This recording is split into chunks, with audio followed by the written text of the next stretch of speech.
देश में आरक्षण को लेकर एक बार फिर बहस तेज हो गई है। दिल्ली के जंतर मंतर से शुरू हुआ आरक्षण हटाओ आंदोलन अब दूसरे शहरों तक पहुंचता दिखाई दे रहा है। प्रदर्शनकारियों की मुख्य मांग है कि शिक्षा और सरकारी नौकरियों में आरक्षण का आधार जाति नहीं बल्कि आर्थिक स्थिति हो। उनका कहना है कि जरूरतमंद लोगों को छात्रवृत्ति, फीस से छूट और मुफ्त कोचिंग जैसी मदद दी जाए, जबकि सरकारी नौकरियों में जाति आधारित कोटा खत्म किया जाए।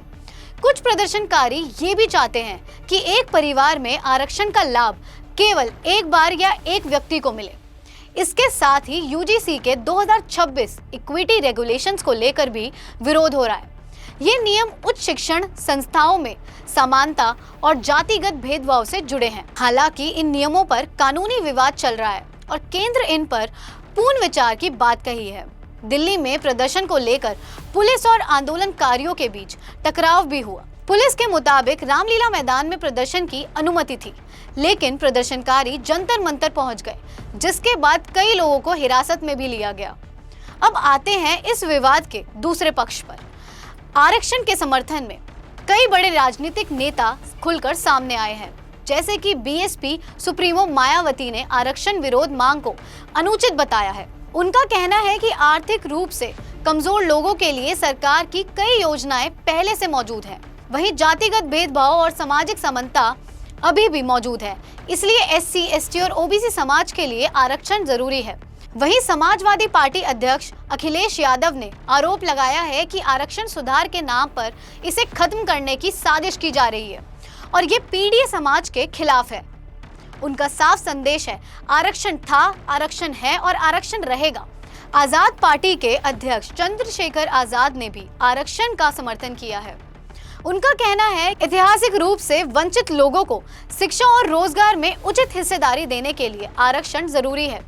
उन्होंने सामाजिक, आर्थिक और जातिगत जनगणना की मांग भी दोहराई है, ताकि अलग अलग वर्गों की वास्तविकता हिस्सेदारी का आंकड़ा सामने आ सके। वहीं चिराग पासवान का कहना है कि आरक्षण किसी की खैरात नहीं बल्कि संवैधानिक अधिकार है।